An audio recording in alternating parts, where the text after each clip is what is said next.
अभी शुरू किए हम लोग वर्टिकल सर्कुलर मोशन। देखिए वर्टिकल सर्कुलर मोशन का क्या मतलब है। सर्कुलर मोशन को जनरली हम लोग दो पार्ट में डिवाइड किए हैं। एक का प्लेन के बेसिस पर, एक ऐसा सर्कुलर मोशन जो परफॉर्म होगा हॉरिजॉन्टल प्लेन में, परफॉर्मिंग इन हॉरिजॉन्टल प्लेन। आइए तो देखो, अगर सर्कुलर मोशन हॉरिजॉन्टल प्लेन में होगा, अगर सर्कुलर मोशन कैसा होगा, हॉरिजॉन्टल प्लेन में,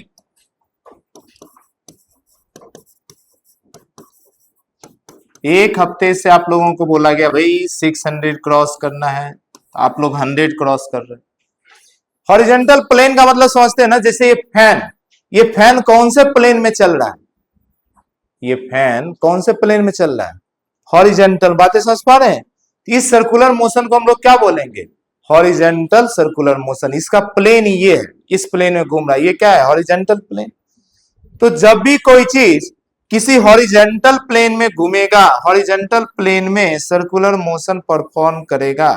मान लो मैंने एक टेबल बना दिया और इस टेबल पे कोई चीज सर्कुलर मोशन करवा रहा हूं, ठीक है, तो ये सर्कुलर मोशन कैसा हो गया, हॉरिजॉन्टल सर्कुलर मोशन। तो हॉरिजॉन्टल प्लेन में जब भी कुछ परफॉर्म होगा तो इसको बोलते हैं हॉरिजॉन्टल सर्कुलर मोशन।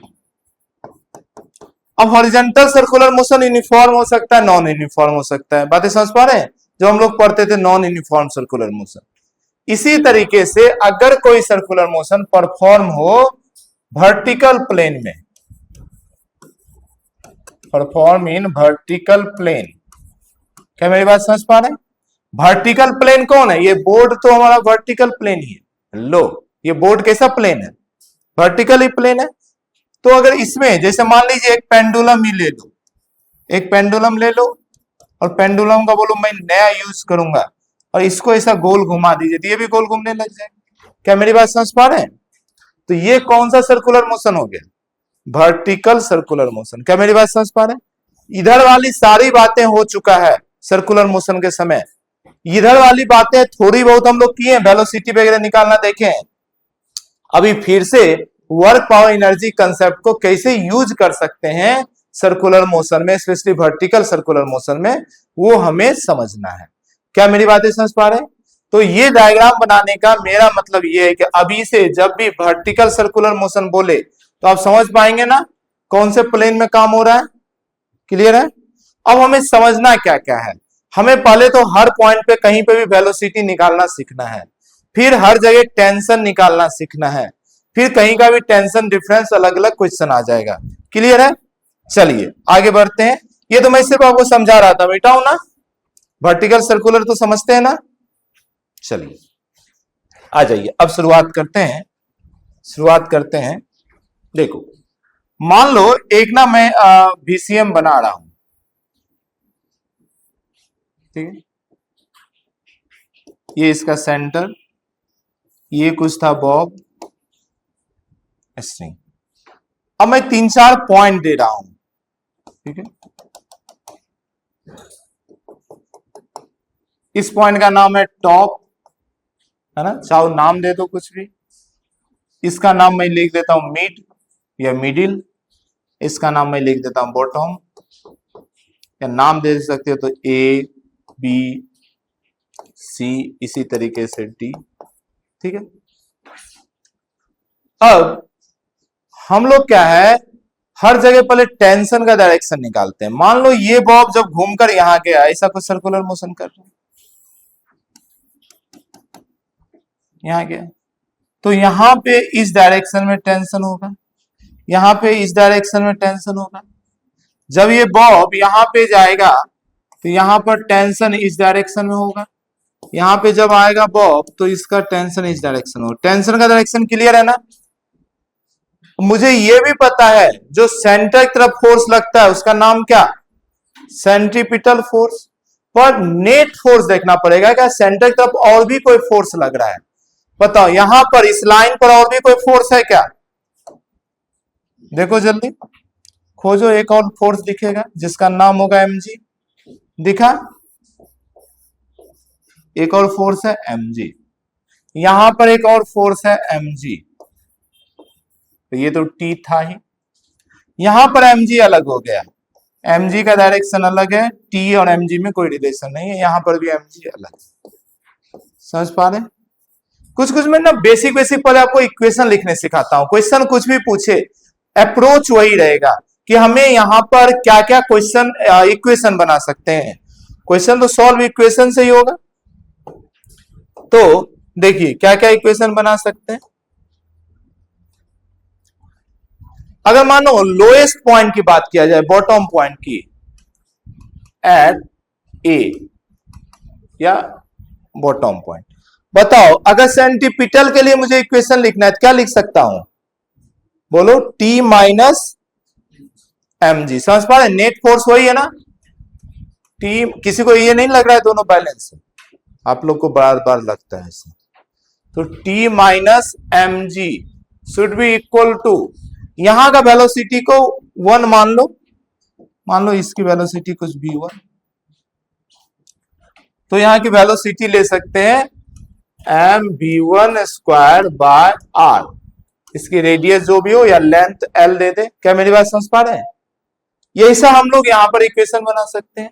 पहले इक्वेशन बनाना सीखते हैं। इसी तरीके से अगर b पे इक्वेशन बनाना हो एट b, तो बताइए b पे इक्वेशन क्या बना सकते हैं? बताओ, सेंटीपिटल फोर्स यहां पे कौन दे रहा है? अकेले T। सेंटीपिटल फोर्स कौन दे रहा है? अकेले T। क्या मेरी बात समझ पा रहे हैं? तो सीधा लिख सकते हैं T इक्वल टू, यहां का कुछ वेलोसिटी होगा, है ना? क्या वेलोसिटी है? v2। क्लियर है ना? तो हम लोग क्या बना सकते हैं? T should be equal to mv2 square by r। अच्छा, एक बात मुझे बताओ, अब खुद आप बताओ, स्ट्रिंग सेम है, स्ट्रिंग सेम है, ये घूम रहा है, हर जगह टेंशन सेम होना चाहिए, अलग होना चाहिए? आपको क्या लगता है? ये जब ऐसा नीचे हैंग होगा और ये जब यहां होगा और ऊपर होगा, तीनों जगह वो जो स्ट्रिंग है उसमें सेम टेंशन होगा या अलग टेंशन होगा?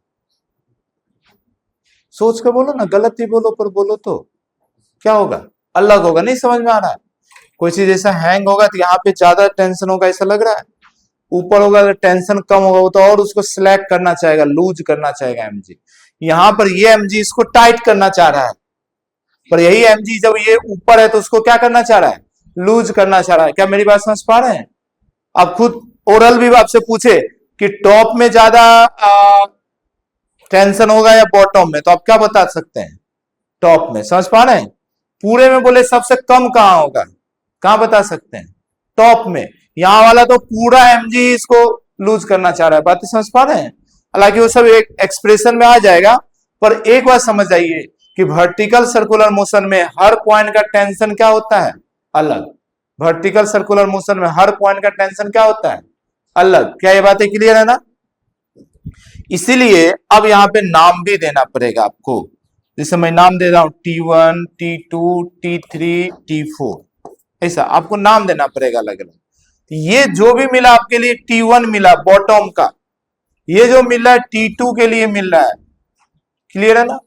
इसी तरीके से अगर मुझे C पे बनाना हो, एट C, ठीक है, C पे देखो सेंटीपिटल फोर्स कौन कौन काम करेगा? T3 प्लस mg, ये मिलकर बनेगा, क्या बनेगा? mv3। यहां का कुछ भी वेलोसिटी होगा ना जी, v3, तो mv3 स्क्वायर बाय r। मैं सिर्फ आपको इक्वेशन बनाने सिखा रहा हूं। एक बार इक्वेशन बनाना सीख गए, फिर तो क्वेश्चन के अकॉर्डिंग आप सॉल्व करेंगे जो भी क्वेश्चन में गिवन होगा। और क्या इक्वेशन बना सकते हैं? और इक्वेशन बना सकते हैं, हम लोग लगा सकते हैं conservation of momentum, sorry conservation of momentum बोलते हैं, कंजर्वेशन ऑफ मैकेनिकल एनर्जी। तो बताओ टेंशन का वर्क डन कितना होगा? आंसर है 0। वही नॉर्मल की जगह टेंशन। देखो डिस्प्लेसमेंट क्या हमेशा वेलोसिटी के लॉन्ग होता है? कहीं भी देखो डिस्प्लेसमेंट इधर, टेंशन इधर, दोनों के बीच का एंगल कितना? 90। यहां पे भी देखो टेंशन वेलोसिटी, टेंशन वेलोसिटी। क्या मेरी बात समझ पा रहे हैं? तो टेंशन का वर्टिकल सर्कुलर मोशन या कोई भी सर्कुलर मोशन में टेंशन का वर्क डन हमेशा क्या रहेगा, जीरो। क्या मेरी बात समझ पा रहे हैं? क्योंकि डिस्प्लेसमेंट हमेशा कोई भी सर्कुलर मोशन हो, कोई भी सर्कुलर मोशन हो अगर इस टाइप का है तो टेंशन तो हमेशा सेंटर की तरफ होगा और डिस्प्लेसमेंट तो हमेशा ऐसा ही होगा ना जिधर वेलोसिटी रहेगा, हमेशा एंगल क्या बनेगा, 90 डिग्री। क्या मेरी बात समझ पा रहे हैं? चलो इस पॉइंट को मैं यहां पे मेंशन कर देता हूं, लिख ही देता हूं।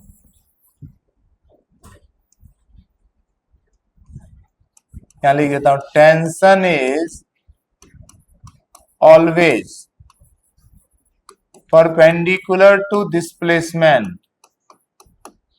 अच्छा, हमेशा दुनिया में नहीं होता ये, बस सर्कुलर मोशन है ऐसा वाला कंडीशन में होगा, ये नहीं कि दुनिया का हर टेंशन ऐसा। Always perpendicular to displacement, therefore work done by tension is zero. Tension का वर्क डन क्या हो जाएगा, जीरो। क्या मेरी बात समझ पा रहे हैं? तो अब देखो इसके अलावा और कौन सा फोर्स इसमें दिख रहा है, जरा बताओ ना कौन कौन सा फोर्स दिख रहा है। एक mg दिख रहा है। mg कंजर्वेटिव या non conservative?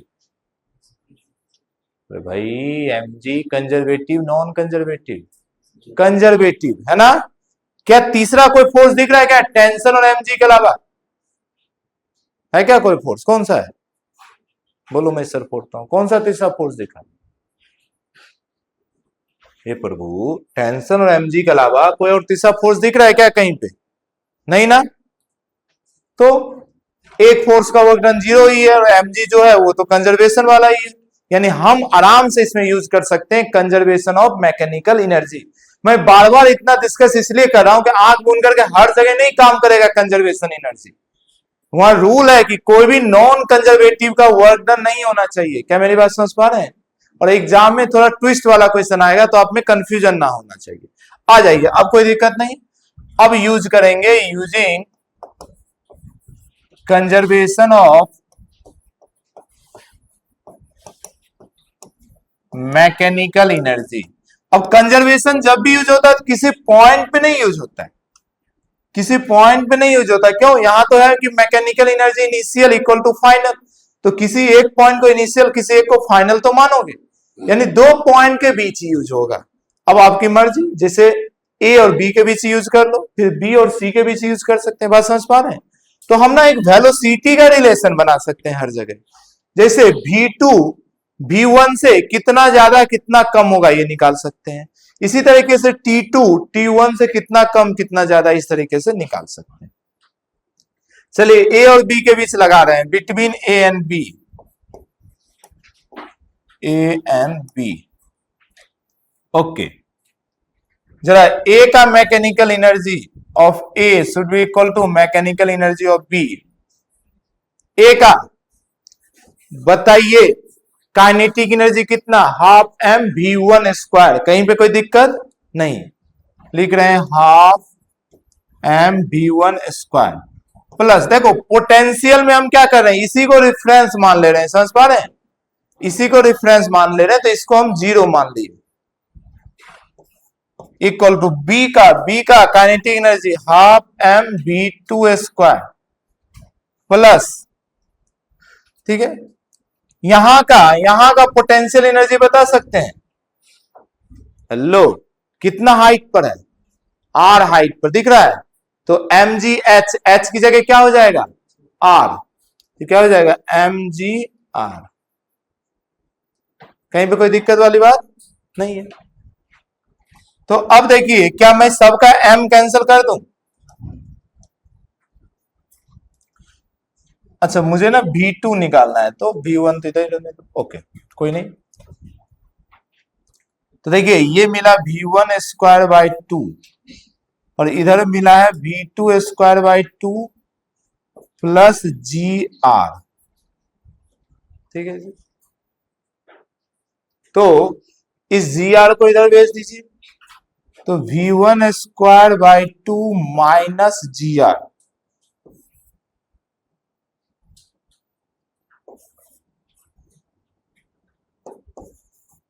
Should be equal to V2 square by 2।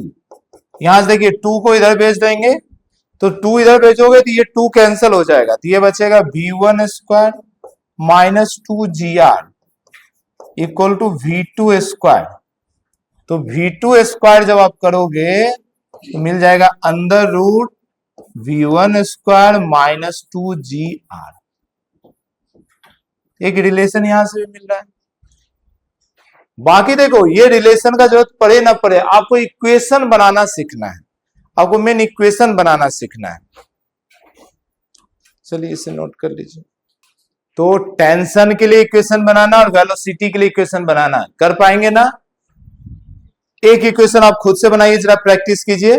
आप ये वाला कीजिए between A and C, top और बॉटम का बनाइए तो।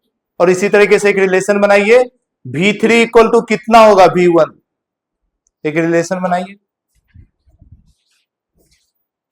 V3 equal to under root V1 square minus 4GR, ऐसा आया, निकालिए। मैं इसी को मिटा रहा हूं यहीं पे।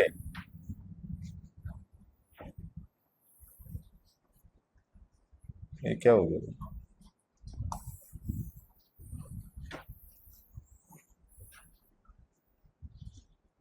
तो जैसे ये निकाले, सेम अगर आप लगाएंगे बिटवीन ए एंड सी तो आपका आ जाएगा V3 equal to under root V1 square minus 4GR। क्या किसी का आया? आया ना? चलिए, तो देखो एक रिलेशन मिल गया। इसी तरीके से जो इसका आया वही इसका भी आएगा। तो देखिए एक आपको रिलेशन मिल गया। एक बात बताओ, वेलोसिटी धीरे धीरे बढ़ रहा है या कम हो रहा है? ऑब्वियस है कम हो रहा है, ऊपर जा रहा है, धीरे धीरे कम हो रहा है, दिख रहा है V1 में माइनस हो रहा है, माइनस हो रहा है, ठीक है, ओके। अब ना जरा रिलेशन निकालते हैं टेंशन का भी, वेलोसिटी का तो रिलेशन निकालना सीख गए। अच्छा मुझे बताओ, इसी तरीके से अगर कोई आपको रिलेशन निकालना हो तो V2 और V3 का, तो क्या करते हैं? कंजर्वेशन ऑफ मैकेनिकल एनर्जी लगाते, किसके किसके बीच? बी और सी के बीच आ जाता। क्या मेरी बात समझ पा रहे हैं? ओके। अब ना जरा टेंशन के लिए एक रिलेशन निकालना चाहते हैं, टेंशन के लिए, ठीक है। बाकी हर जगह का तो निकाले हुए हैं, पर मैं ना रिलेशन निकालना चाहते हैं T1 T2 कितना एक दूसरे से रिलेशन में, T2 T3 कितना है। देखिए कैसे निकालेंगे, बहुत ध्यान से देखिए।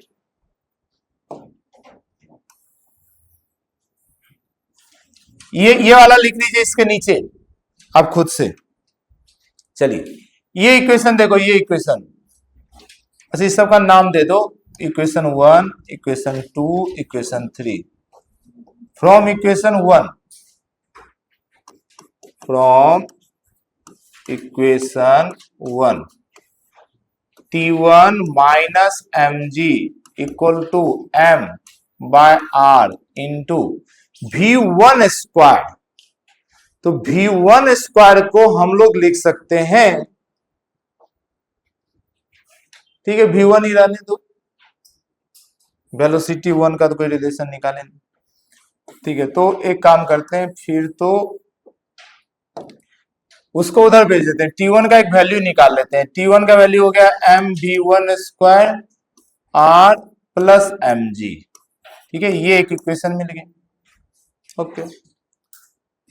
T2 देखो, T2 निकालेंगे तो m by R into V2 square है, तो m by R into V2 का वैल्यू आपका निकला इसका, तो V2 का स्क्वायर रूट खत्म हो जाएगा, तो रूट खत्म हो जाएगा तो क्या हो जाएगा V1 स्क्वायर माइनस 2GR। क्या मेरी बात समझ पा रहे हैं? V2 स्क्वायर था ना तो रूट नहीं लिए, तो देखो ये क्या बन जाएगा mV1 square by R minus 2GR m2GR by R, R से आर कैंसिल हो गया, ये हो गया mV1 square by R minus 2mg, यही बचा, ये T2 है। अब आपको दिख रहा होगा T2 और T1 में आप आराम से रिलेशन निकाल सकते हैं। कैसे आराम से रिलेशन निकाल सकते हैं?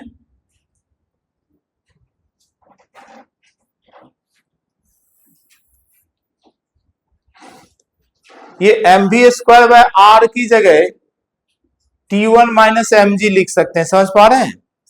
यहां से देखो जरा, T1 minus M G equal to क्या हो जाएगा, M B one square by R, होगा ना? तो ये जो M B square one by R है, इसकी वैल्यू लिख सकते हैं T1 माइनस एम जी। तो ये हो जाएगा T2 equal to M B square by R की जगह लिख रहा हूं T1 माइनस एम जी, और ये है माइनस टू एम जी। तो ये बन गया T2 equal to T1 minus three M G. देखिए एक रिलेशन मिल गया। T2 T1 से कम हुआ है, कितना से कम हुआ है, 3 mg से। क्या बात समझ पा रहे हैं?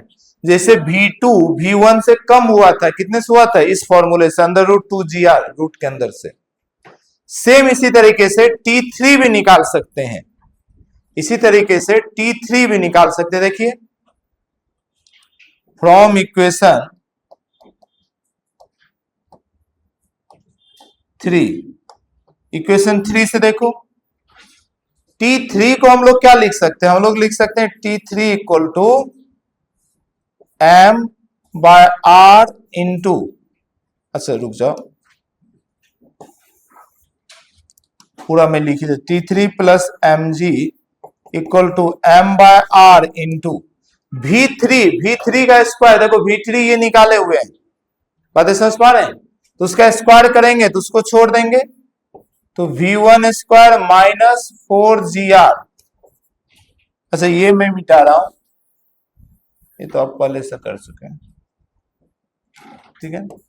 इसको पूरा कर दीजिए, T3 plus M G equal to M V1 square R, minus इसको इधर लेके जाइए, तो m by R 4gr, R से आर कैंसल हो गया, तो T3 plus M G equal to M V1 square by R minus 4mg। क्या मेरी बात समझ पा रहे हैं? कुछ कुछ लग रहा है इसके जैसा आने वाला है। फिर से आप क्या करेंगे, आप mv1 स्क्वायर को रख दीजिए,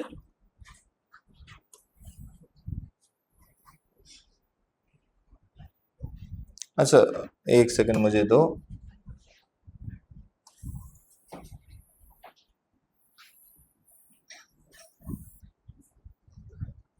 ये क्या था भाई,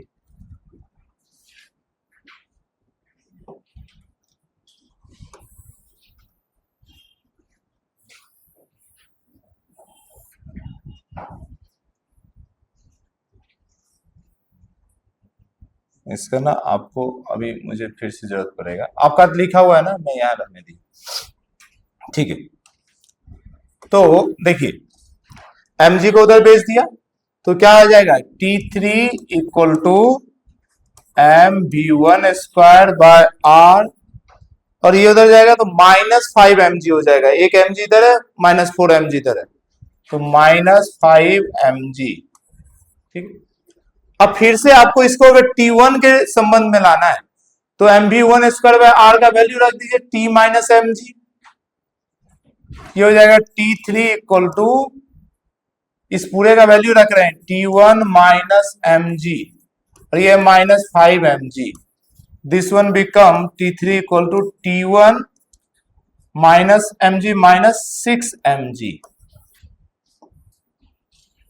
देखिए यहां पे एक बहुत ही इंपॉर्टेंट रिजल्ट आता है, बहुत ध्यान से देखिए, ठीक है? क्या रिजल्ट आता है, T1 minus T3 equal to 6mg। लो, इसको मैंने इधर लाया प्लस बनाने के लिए, इसको उधर ले गया। क्या मेरी बात समझ पाए? ये क्या है, T1 क्या है, T1 है टेंशन एट 1, किसको माने थे, बॉटम पे, tension at bottom minus tension at top equal to 6mg। ये रिजल्ट से बहुत सारा क्वेश्चन आसानी से होगा, और डायरेक्टली पूछा गया है ये क्वेश्चन, ठीक है? यानी कि मैक्सिमम बॉटम पे होगा हमेशा वर्टिकल सर्कुलर मोशन में, और टॉप पे उससे 6mg टाइम्स कम हो जाता है। और मीड में कितना कम होता है, यहां देख लो मीड में कितना कम होता है 3 mg। यहां पे भी देखो आप लिख सकते हो T1 minus T2 equal to 3 mg। 3 mg कमा बीच में 3 mg और कम गया, टॉप चला गया, फिर इधर से 3 mg कम होगा, फिर वहां T हो जाएगा। तो देख रहे हैं हर पॉइंट पर आप वेलोसिटी और टेंशन का रिलेशन निकाल ले रहे हो टॉप बॉटम से। अब जितनी डेरिवेशन अभी किए हैं ये सब आपको याद नहीं रखना है, बस एक बार समझ गए। मैं इस सभी चीजों को एक डायग्राम में रिप्रेजेंट कर देता हूं, वो डायग्राम सिर्फ आपको याद रखना है, तो सिर्फ आपको डायग्राम याद रखना है। डिफरेंस कई बार पूछा, याद रखना, ये तो आपकी नीट में आया हुआ है 6 mg टॉप और बॉटम के बीच, टॉप और मिड के बीच बोलेगा 3 mg, वेलोसिटी बोलेगा तो वो भी आप निकाल सकते हैं।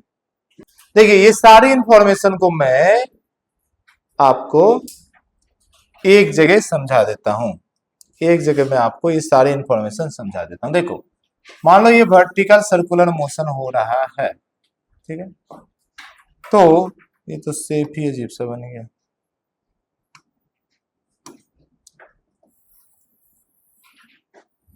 ठीक, मान लो ये वर्टिकल सर्कुलर मोशन हो रहा है, आपको एक जगह का सिर्फ बॉटम का पता हो टेंशन T1 और यहां की वेलोसिटी अगर V1, तो आप हर जगह की बता सकते हैं, या किसी भी एक जगह की हो तो दूसरे जगह की बता सकते हैं। क्या क्या रिलेशन है हम समझ गए, बताओ जी। यहाँ पे टेंशन कितना हो जाएगा T1 माइनस 3 mg, अभी देखे ना यहाँ का टेंशन कितना हो जाता है T1 माइनस 3 mg, और यहाँ का जो वेलोसिटी हो जाता है ये कितना हो जाता है under root V1 square minus 2gr, क्या यही निकाले थे। सेम इसी तरीके से आप टॉप का भी निकाल सकते हैं। टॉप का जो वेलोसिटी आता है ये क्या मिल जाता है under root V1 square minus 4gr, और यहां का जो टेंशन आ जाता है ये क्या हो जाता है T1 माइनस 6 mg। क्लियर है ना। इसी तरीके से जो ये है वही ये होगा, यहां का भी कोई पूछे तो इसकी वेलोसिटी आप बता सकते हैं under root V1 square minus 4gr, sorry 4gr बोल रहा हूं 2gr,